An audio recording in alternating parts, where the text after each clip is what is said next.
citizens are killed, including a girl child, and 23 others are wounded in terrorist attacks in various parts of Damascus.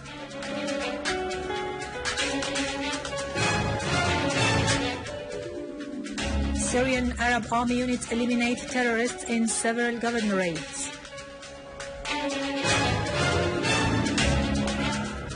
Russia affirms its determination to continue work with the Syrian government and opposition in order to reach fruitful results from Geneva II conference.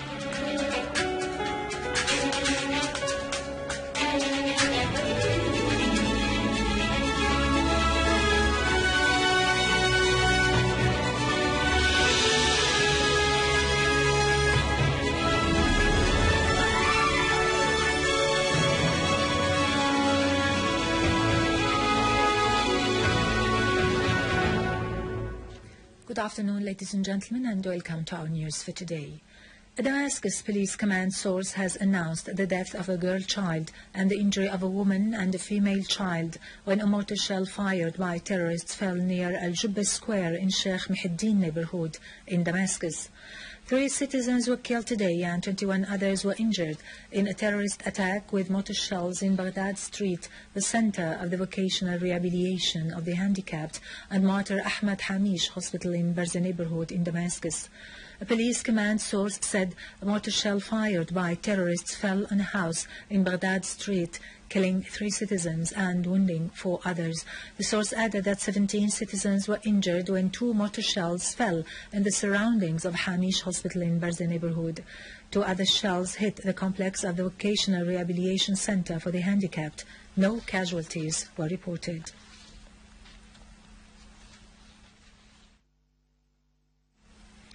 Minister of Health Dr. Saad al-Naif has said terrorists have committed a massacre that claimed the lives of 5 doctors, 5 nurses and 2 drivers from the first aid system in Deir Atiyeh in Damascus suburbs.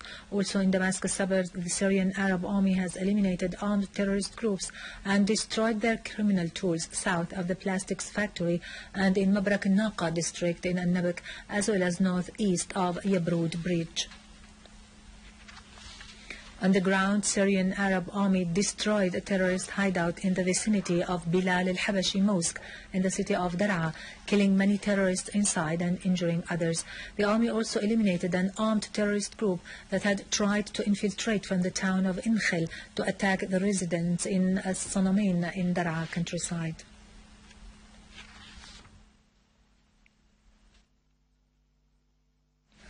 In Homs, Syrian Arab Army killed a number of terrorists in the village of al-Tababir in Al-Furuqlos, destroying their truck and pickup, which were loaded with weapons and ammunition.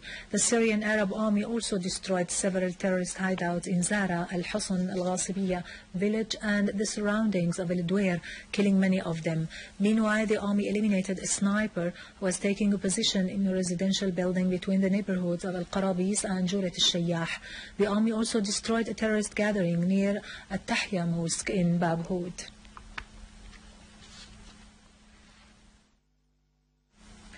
In Aleppo, the Syrian Arab Army fought terrorists in the neighborhoods of Al-Marj, Al-Ansari, Bustan al-Qasr and Al-Rashidin, killing many of them. The army also foiled an attempt by terrorists to sneak into Al-Safhiyya garage, killing many of them and injuring others. Meanwhile, army troops destroyed many terrorist gatherings and a number of their vehicles in Bab Qasrin in the old city.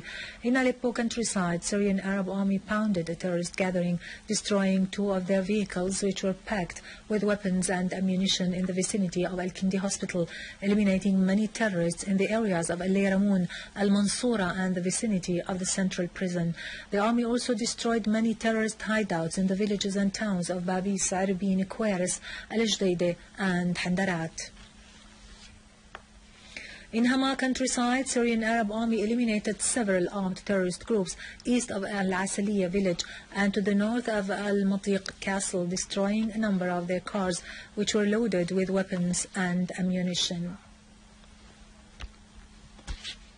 In Idlib countryside, Syrian Arab army killed a number of terrorist leaders in an operation that targeted their hideouts in the village of Hantutin. In the village of Ain Larus, the Syrian Arab army also destroyed a hideout for the terrorist leaders, most of them non-Syrians, including Egyptians, Jordanians, Libyans and Qataris.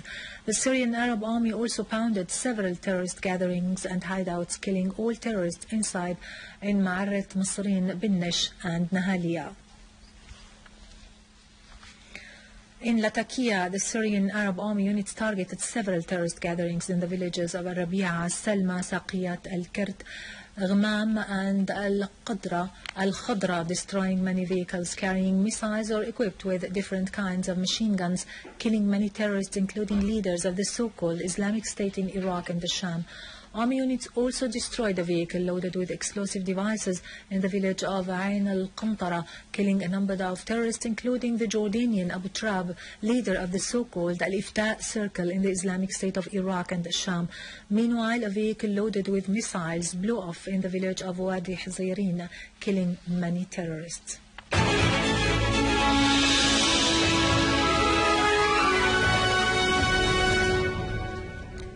Welcome back. Russia has expressed determination to work with the Syrian government and the opposition to settle pending issues within the framework of the Geneva II International Conference on Syria, due to be held on the 22nd of next January. In a statement, the Russian Foreign Ministry said a number of issues would still to be solved before the convention of the conference in connection with the participation of the Syrian government and opposition delegations in the conference without preconditions, and the state that should be invited to the conference. The Russian Foreign Ministry stressed that to guarantee access to fruitful results from the conference depends to a large extent on the ability of the Syrian sides to be united in the face of the danger of terrorism which is invading Syrian territories. The statement pointed out that Russian Deputy Foreign Minister Mikhail Bogdanov had agreed during his talks with the opposition coalition delegation in Geneva yesterday on the need to continue contacts in order to turn as soon as possible the armed confrontation that has so far led to the deterioration of the humanitarian situation in Syria into a political process that aims at guaranteeing a democratic development in a sovereign Syria and the unity of its people. The statement added that both sides discussed issues of preparations for the Convention of Geneva II in order to implement the Geneva Statement issued in June last year. Deputy Prime Minister and Foreign and Expatriates Minister Walid al-Moallem has called on the world community to shoulder its responsibilities in ending the agony of the Palestinian people and adopting serious steps to stop the human rights violations against them by the Israeli occupation authorities. Syria has put up and is still putting up with a lot of pressures, Mr. al-Moallem added, to force it to abandon the Palestinian people and their just cause and to give up the occupied Syrian Golan. However, Mr. al-Moallem affirmed that pressures would not reduce Syria's determination to stand on the side of the Palestinian people until they establish their independent state on their national soil with Jerusalem as its capital on the basis of relevant UN resolutions. In a message addressed to the chairman of the committee concerned with the Palestinian people's practice of their inalienable rights on the occasion of the committee's annual meeting to celebrate the World Day in solidarity with the Palestinian people, Mr. al-Moallem said hundreds of UN resolutions issued over the past 65 years have affirmed that the Palestinian people have inalienable rights and that the Israeli occupation authorities are trying to wipe out those rights in their attempt to liquidate Palestinian cause. The Foreign and Expatriates Minister said Syria has been aware from the very early beginning of the need to preserve the Palestinian people's rights, so it has stood on their side in every way to defend those rights. It has also hosted for decades about 500,000 Palestinians who have enjoyed the same rights of Syrian citizens without any encroachment on their right to repatriation according to UN General Assembly Resolution 194.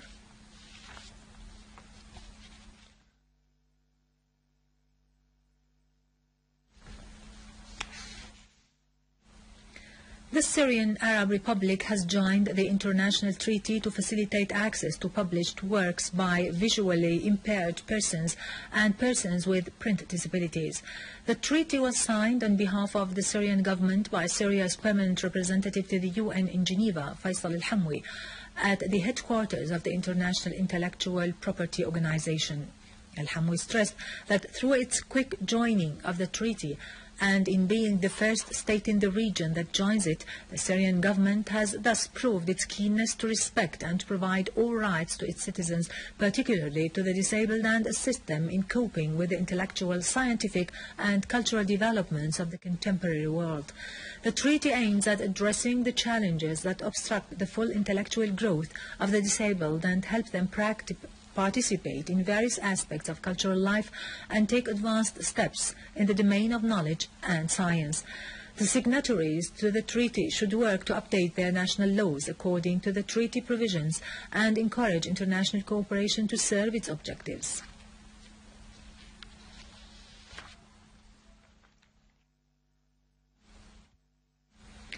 The death toll of the victims of the terrorist explosions and attacks that targeted several areas in Iraq yesterday has risen to 42. Dozens were injured. 23 people were killed and 39 were wounded in the attack that targeted As-Sadriya region in the center of Baghdad. In Ziqar Governorate, former MP from the Iraqi list Jamal Mohsen al-Rafi'i, the Sheikh of al-Rafi'iyin tribe, was killed when terrorists stormed into his house and assassinated him. In al-Mosul, 9 people were killed and 20 others were injured in 3 separate attacks, including 2 suicide blasts with car bombs that targeted security barricades. 4 policemen were also killed and 10 others were wounded in a booby-trapped car blast in Bab Sham neighborhood east of Baghdad. 4 other people were killed in As-Sahwa, south of Balad town, north of the capital.